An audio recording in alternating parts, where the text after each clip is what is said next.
Father Figures is, ostensibly, a movie. I am pretty sure it is. Moving images were projected, along with recorded sound, which indicates it is a movie, but the effect was so listless, low energy and profoundly unentertaining that I jotted down in my notes, "What even is this?" It would be more accurate to describe the experience as a nearly 2-hour borderline hostage situation, with torture involving bad, offensive and unfunny comedy. The protagonists are brothers Peter, Ed Helms, and Kyle, Owen Wilson, who are twins. Sure.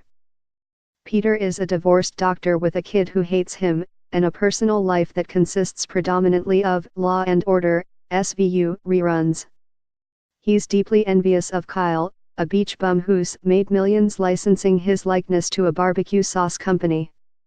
At the wedding of their mother, Helen, Glenn Close, Peter, desperately unhappy with the banality of his cushy upper-middle-class life, self-soothes with an episode of SVU, when he becomes convinced one of the actors is the brother's long-lost father.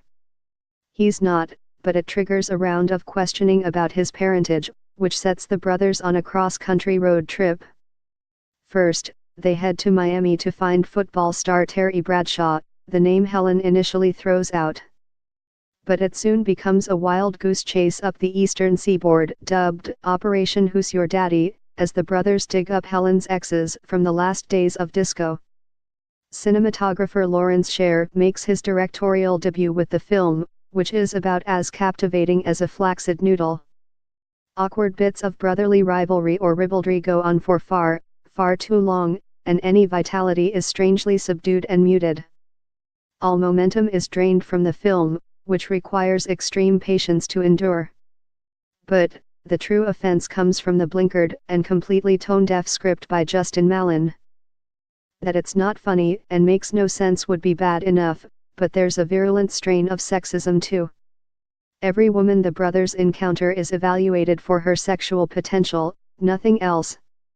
Their own mother, played by the 6-time Oscar nominee Close, is reduced to a running joke that involves the exes repeatedly describing her sexual prowess to her sons. Tack on a wildly misguided and totally random scene wherein the brothers pick up a hitchhiker, played by comedian Cat Williams, and things go from bad to worse.